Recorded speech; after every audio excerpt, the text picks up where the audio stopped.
Hello students, once again welcome in science class and our today's topic of this video is transfer of heat. Transfer of heat means उष्मा का संवहन. तो आज का हमारा जो टॉपिक है वीडियो का that is transfer of heat और उष्मा का संवहन. As you know we are studying the chapter number 4 which is heat. So this is the topic of that heat chapter, transfer of heat. So in this video we will study what is the transfer of heat, how the heat is transferred from solids to solid or from in liquids or in gases, and what are the name of those different processes through which the heat is transferred in solid, liquid and gases. यानी उष्मा का प्रसार या उष्मा का संवहन क्या है और किन किन प्रक्रियाओं के द्वारा उष्मा ठोस, द्रव और गैसों में प्रवाहित होती है. So let's study what is the definition of transfer of heat. यानी उष्मा का प्रसार क्या है, उसकी परिभाषा क्या है. To carry heat from one part of an object to its other part or from one object to another object is called transfer of heat. यानी किसी एक ऑब्जेक्ट के एक पार्ट से उसके दूसरे पार्ट तक जो हीट कैरी होती है, एक वस्तु के एक पार्ट से उस वस्तु के दूसरे पार्ट तक हीट के कैरी होने को, या फिर एक वस्तु से किसी दूसरी वस्तु में हीट का जो ट्रांसफर है उसको ट्रांसफर ऑफ हीट कहा जाता है. So it is the carry of heat from one part of an object to its other part और from one object to another object is called heat. किसी वस्तु के एक भाग से उसके दूसरे भाग तक या एक वस्तु से दूसरे वस्तु तक जो उष्मा का जो प्रसार होता है, जो उष्मा प्रवाहित होती है, उसको ही उष्मा का प्रसार कहा जाता है. So there is a pattern through which the heat is transferred from one part to another part of an object or from one object to another object. मतलब ऊष्मा के प्रसार होने का एक प्रोसेस होता है, एक कॉन्सेप्ट है, एक बेसिक नेचर है जिसको आप फॉलो करके ही ऊष्मा ट्रांसफर होते हैं from one substance to another और one part to another part. So heat flows from a hot object to a cold object. Means when two objects are came in contact, जब कोई दो object contact में आती है and one is hot and other one is cold, एक गर्म हो और एक ठंडी हो, at that time the heat will flows always from hot object to the cold object. यानी जब दोनों एक गर्म वस्तु और एक ठंडी वस्तु संपर्क में आती है तो जो हीट होती है वो गर्म वस्तु से ठंडी वस्तु की ओर ट्रांसफर करती है. और कब तक करेगी? जब तक दोनों का तापमान समान ना हो जाए. So the first thing, heat always flows from hot object to the cold object. यानी गर्म वस्तु से ठंडी वस्तु की ओर जाएगी. और कब तक जाएगी? जब तक until the temperature of both the objects become equal, जब तक दोनों ही वस्तुओं का तापमान समान नहीं हो जाता है. दूसरी बात, heat flows from an object at higher temperature to another object at lower temperature. यानी if both the objects are hot, अगर दोनों ही वस्तुएं क्या है, गर्म है, तो उस केस में क्या होगा? In that case the hot will travel from the object whose temperature is high towards the object whose temperature is low. In case दोनों ही वस्तुओं का तापमान, दोनों ही वस्तुएं गर्म है पर एक वस्तु का तापमान ज्यादा और दूसरे का तापमान कम है, उस केस में जो हीट ट्रैवल करेगी यानी जो उष्मा का प्रसार होगा वो जिस वस्तु का तापमान ज्यादा है और उससे जिस वस्तु का तापमान कम है उसकी ओर ट्रैवल करेगा. इसको हम ऐसे समझ सकते हैं, मान लीजिए ये कोई दो ऑब्जेक्ट है, it is object A and it is object B. ये वस्तु ए और ये वस्तु बी है. जब इन दोनों को कांटेक्ट में लाया जाएगा, है ना, नाउ अगर इन दोनों वस्तुओं को क्या किया जाए, कांटेक्ट में लाया जाए, इन दोनों को एक दूसरे के साथ अटैच कर दिया जाए. ये वस्तु बी है, एक वस्तु ए है और एक वस्तु बी है. Now both are in contact but both are hot and the difference is what? Its temperature is 30 degree Celsius and its temperature is 15 degree Celsius. So both are hot, but one temperature of one substance 30 degree and other one is 15 degree Celsius. So the direction of heat will flows from this object to this object. यानी heat इससे इसकी ओर travel करेगी. और कब तक करेगी?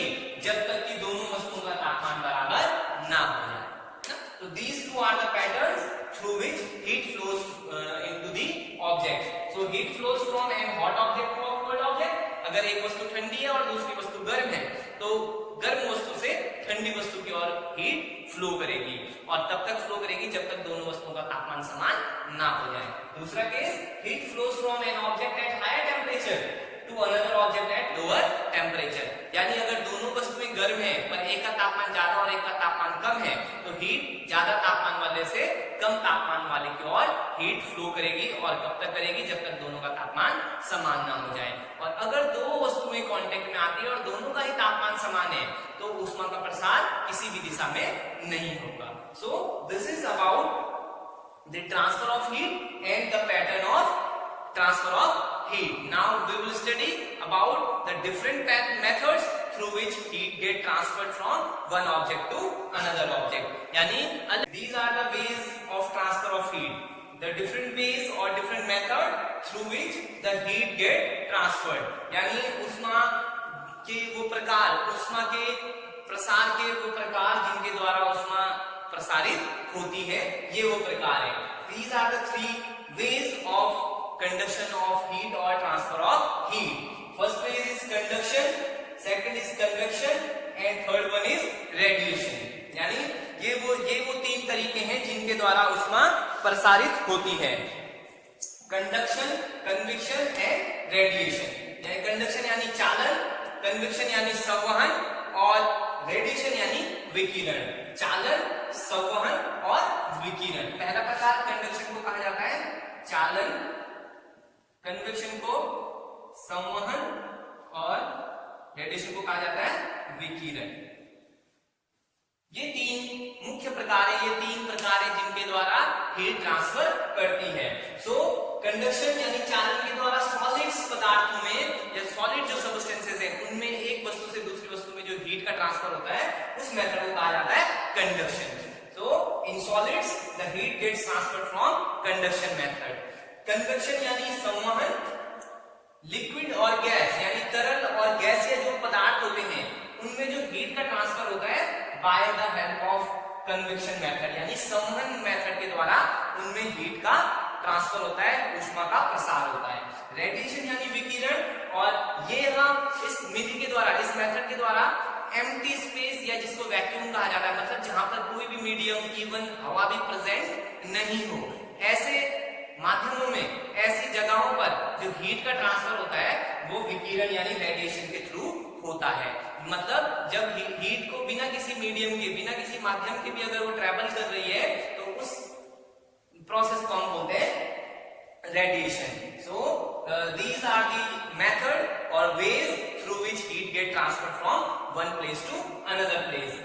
ये वो तरीके हैं जिनके द्वारा ऊष्मा का विभिन्न माध्यमों में और विभिन्न पदार्थों में संवहन या प्रसारण होता है।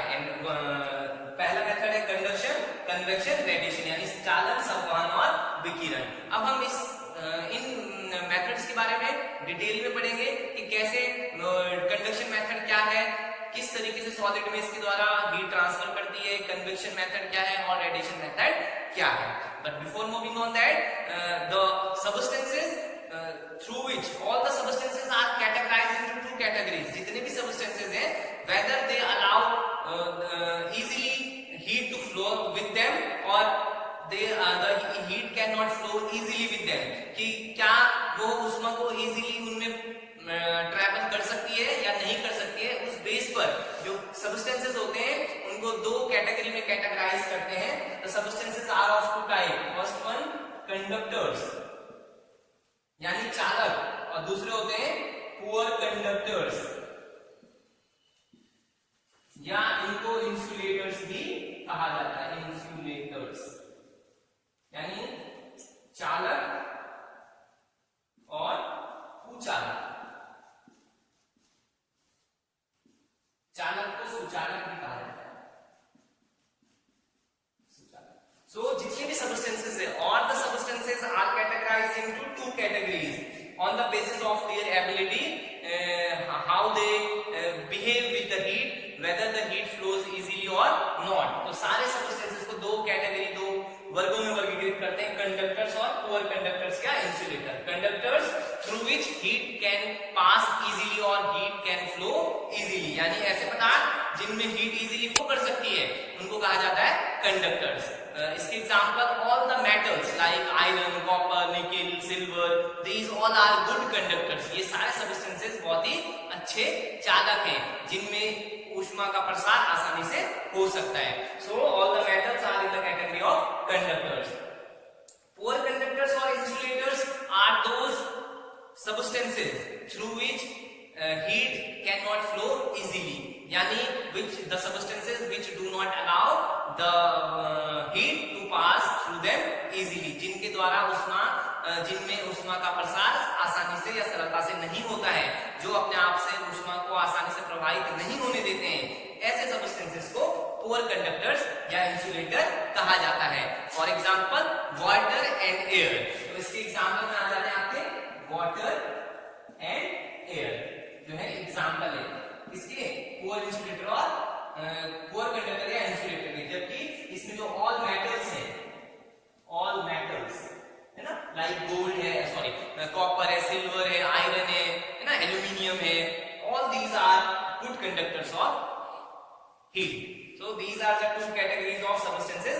Now we will study about these three methods in details: conduction, convection and radiation. अब हम इन तीन methods के बारे में पढ़ेंगे और कैसे ये different है from one another, ये एक दूसरे से किस तरीके से अलग है।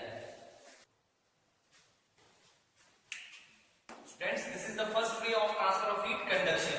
It is defined as the transfer of heat from the hotter part of a material to its colder part without movement of material as a whole is called conduction. Means when the heat gets transferred from hotter part to the colder part but the material do not move, means जब एक वस्तु यानी गर्म वस्तु में गर्म भाग से ठंडे भाग की ओर हीट ट्रैवल करती है, लेकिन जो मटेरियल होता है उसका ट्रांसफर नहीं होता है, it remains fixed at its place. वो मटेरियल अपनी जगह पर ही स्थिर रहता है, सिर्फ हीट एनर्जी को ही ट्रांसफर करता है from one part to another part. तो उस प्रक्रिया को कहा जाता है कंडक्शन यानी चालन।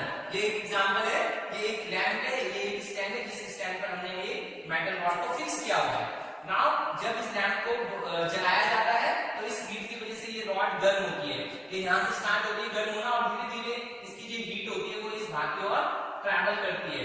तो इस तरीके का जो तरीका है, this is called conduction, in which the heat gets transferred from one part to another part. Heat एक पार्ट से दूसरे पार्ट की ओर जा रही है और मटेरियल में से ना तो उसके पार्टिकल्स और ना ही as a whole material move करता है, only heat gets transferred from one part to another part. Actually होता क्या है, जैसे हम सभी को पता है कि all the substances are made up of particles, सभी जो है छोटे कणों से मिलकर बनी हुई है। तो अगर हम इसको देखिए, ये रॉड अगर इस तरीके की, इसके अंदर ऐसे पार्टिकल्स हैं ये प्रेजेंट है ना, तो this rod is made up of this kind of particles. When heat is received by this particles, तो ये बैक एंड फोर्थ मूव करता है, बैक एंड फोर्थ, आगे और पीछे particles back and fourth move करता है, तो हीट इस अगले पार्टिकल को ट्रांसफर कर देता है, फिर ये भी बैक एंड फोर्थ करके हीट को अगले पार्टिकल्स को ट्रांसफर करता है।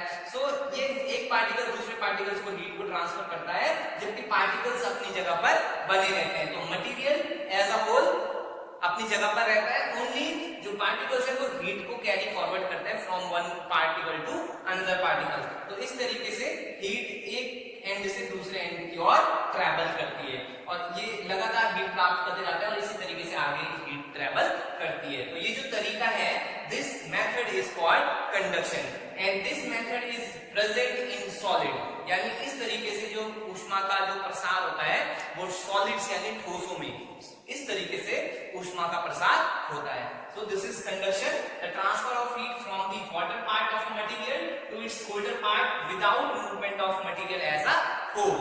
Only heat get transferred and in solids. इस methods के द्वारा, इस method के द्वारा जो solids हैं, जितने भी solids हैं उनमें heat transfer का जो method है that is conduction. Now the second method is convection.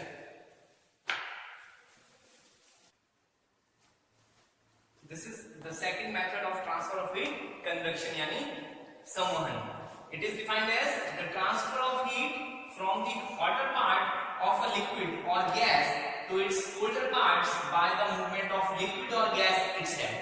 Means this method is applicable in liquid and gases, यानी द्रव और गैसों होता है।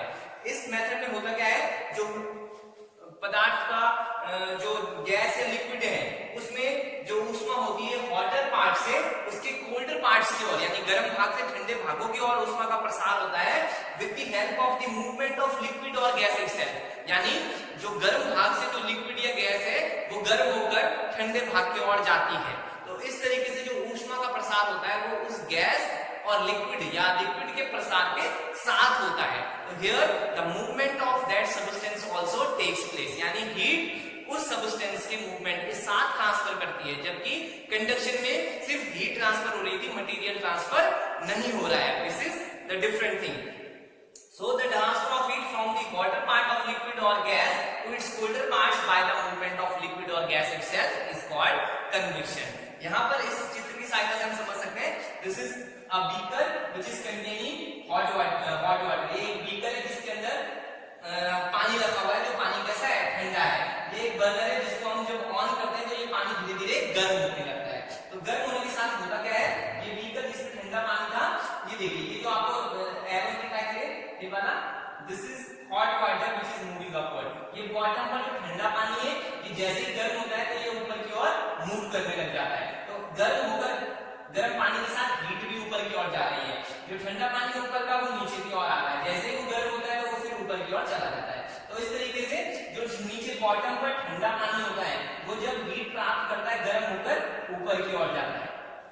तो इस गर्म पानी के साथ हीट भी ट्रैवल करती है। जो ऊपर टॉप पे ठंडा पानी होता है वो नीचे आता है, ऊपर टॉप पर जो ठंडा पानी है वो नीचे आता है। अगेन ये भी जब गर्म हो जाता है तो ये ऊपर की ओर मूव करता है। तो इस तरीके से हीट वाटर के साथ मूव कर रही है। तो गैसेस में भी ऐसा ही होता है। हमारे सराउंडिंग्स में जो गैस होती है जब गर्म होती है तो गर्म हवा हमेशा ऊपर की ओर जाती है और ठंडी हवा उसकी जगह लेने आ जाती है। सो this is convection.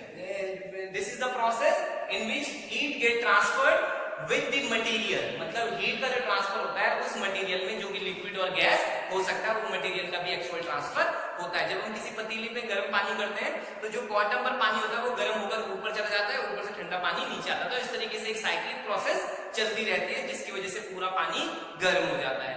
So liquid और गैसेस में जो ट्रांसफर ऑफ हीट की प्रोसेस है उसको कहा जाता है कन्वेक्शन यानी संवहन। कन्वेक्शन की जो प्रोसेस होती है ये सॉलिड में हीट ट्रांसफर में हेल्पफुल नहीं होती, यानी जो सॉलिड है, जो ठोस है, उनमें कन्वेक्शन के द्वारा हीट का ट्रांसफर नहीं होता है। उसका कारण यह है कि जो सॉलिड सब्सटेंस है वो बहुत टाइटली उसके पार्टिकल्स जुड़े हुए रहते हैं, वो सब्सटेंस अपनी जगह से मूव नहीं कर सकता है, इसीलिए उसमें सिर्फ जो मेथड होता है that is conduction method. So convection method is used to transfer the heat from in liquids or gases। Now we will study about the radiation method, how the heat get transferred in radiation method। The third and important way of transfer of heat, radiation। Radiation, it is the transfer of heat energy by heat rays is called radiation। यानी जब heat energy का जो transfer होता है वो heat rays की फॉर्म में होता है या हीट रेज की हेल्प से होता है, उस मेथड को, उस वे को हम रेडिएशन यानी विकिरण कहते हैं। It means here medium is not important और नॉट नेसेसरी, यानी इस तरीके का जो इस प्रवाह होता है ऊष्मा का, उसमें किसी मीडियम की आवश्यकता नहीं होती है। Without any medium the heat can travel from the hotter object to the colder object और from one part to the another part. तो ऐसा जो तरीका होता है, ऐसा जो मेथड होता है उसे ही रेडिएशन कहा जाता है। इसका एक एग्जांपल आप समझ सकते हैं, the transfer of heat energy of sun to the earth. जो सूरज की जो गर्मी है, सूरज के सन की जो ऊष्मा है वो पृथ्वी तक जब पहुंचती है, उसका जो ट्रैवल का जो तरीका है that method is radiation. So the heat energy from the sun reaches to the earth by the radiation method. अगर रेडिएशन मेथड नहीं होता तो सोलर एनर्जी, जो सन की एनर्जी है, वो अर्थ तक कभी नहीं पहुंच पाती है। This is the diagrammatic representation, that is sun which is very hot and the heat energy produced by the sun it moves in all the direction.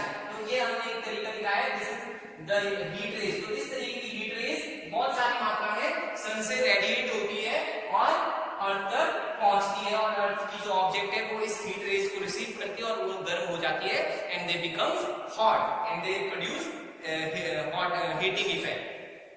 So this is the वे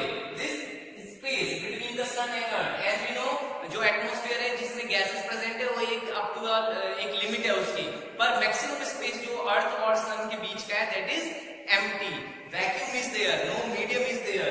तो जो सन का रेडिएशन है वो उस vacuum space को travel करके अर्थ तक पहुंचता है। तो this is the example of radiation method. So here the heat energy travels in the form of heat rays. इन रेज को क्या कहा जाता है? Heat rays. जो हीट एनर्जी रेज की फॉर्म में जो ट्रैवल करती है without any medium, that process of transfer of heat with the help of heat rays is called radiation. This is one example. From the sun to the earth where no medium is present, यानी सन और अर्थ के बीच में कोई माध्यम, कोई बहुत लंबी समय तक, बहुत लंबी दूरी तक कोई माध्यम उपलब्ध नहीं है, वैक्यूम है वहां पर, निर्वात है, लेकिन फिर भी वो हीट जो है सन की जो सोलर एनर्जी है वो हीट रेज की फॉर्म में अर्थ तक पहुंचती है by the help of radiation. सिर्फ मीडियम इंपॉर्टेंट नहीं है, मतलब जरूरी नहीं है कि अगर जब मीडियम नहीं होगा तभी रेडिएशन मेथड एप्लीकेबल होता है, मीडियम होने पर भी रेडिएशन के द्वारा हीट ट्रैवल कर सकती है। So it is not depend on medium, whether medium is present और not, but if heat is travelling with the help of heat rays, यानी हीट अगर हीट रेज की हेल्प से ट्रैवल कर रही है तो उस मेथड को हम कहते हैं रेडिएशन, और ये डिपेंड नहीं करती है मैटर पर। It can travel in the presence of medium और in the absence of medium. कुछ और एग्जांपल अगर हम देखें जहां पर रेडिएशन के द्वारा हीट का ट्रांसफर होता है, बहुत कॉमन एग्जांपल है हमारी डेली लाइफ में, डे टू डे लाइफ में। Whenever we stand in front of a fire, अगर कहीं पर आग लगी हुई है और हम उसके आसपास खड़े हो जाते हैं तो थोड़ी देर में वो जो हीट होती है वो हमारी बॉडी तक भी पहुंचती है। तो वो ना तो कंडक्शन है और ना ही कन्वेक्शन है, वो जो गर्मी, वो जो उस आग की गर्मी हम तक आएगी वो ना तो कंडक्शन मेथड के थ्रू आती है और ना ही कन्वेक्शन के लिए, क्योंकि कंडक्शन के लिए जो होना चाहिए एक सॉलिड मीडियम होना चाहिए, और तो फायर और हमारे बीच में कोई सॉलिड मीडियम नहीं होता है। कन्वेक्शन मेथड भी नहीं होता है, बिकॉज कन्वेक्शन मेथड में जो गर्म होती है एयर वो ऊपर की ओर जाती है, तो गर्म हवा वहां से यहाँ नहीं आएगी, बल्कि गर्म हवा कहाँ जाएगी? ऊपर की ओर जाएगी। तो वहां इस तरीके से जो उस फायर से जो हम तक जो हीट पहुंचती है उसमें रेडिएशन मेथड एप्लीकेबल होता है। वहां से जो हीट प्रोड्यूस होती है फायर से, that the heat rays travel towards us or towards its surrounding. So whenever we stand in front of a fire, the heat we receive, that heat is traveled by the process of radiation, यानी उस समय जो ऊष्मा हम तक पहुंचती है वो रेडिएशन मेथड के थ्रू ही पहुंचती है। दूसरा example, whenever in winters we sit in front of the room heater, सर्दियों में जब हम रूम हीटर के पास पहुंचते हैं तो रूम हीटर के द्वारा जो गर्मी हम तक पहुंचती है वो किस मेथड के थ्रू आती है? रेडिएशन मेथड्स के थ्रू ही आती है। These are some example of our day-to-day life where radiation method is used to transfer of heat. So these are the different methods through which heat get transferred from one place to another place, from hot object to the cold object. We have done in this video that how the heat get transferred in different ways and different methods. So this is the end of this video. I hope आपको ये अच्छे से समझ आया होगा। अगर आपको कोई प्रॉब्लम है you can comment to the video, और you can also personally message to my WhatsApp number. तब तक इस चैप्टर की जो भी वीडियोस मैंने बनाए हैं आपके लिए उनको अच्छे से देखिए जब तक कि आपको अच्छे से समझ ना आए। साथ ही साथ मेरे चैनल को सब्सक्राइब करिए ताकि जब भी मेरा नया वीडियो आए तो उसका मैसेज आप तक आ जाए। एक सब्सक्राइब का बटन होता है रेड कलर का, आप उसको दबाएंगे तो मेरा चैनल आपको सब्सक्राइब हो जाएगा। तो जरूरी रूप से सभी मेरा चैनल जो कि सुनील सजवान के नाम से उसको सब्सक्राइब करें ताकि नए वीडियोस के मैसेजेस अल्टीमेटली अपने आप ही आप तक पहुंच सके। Thank you.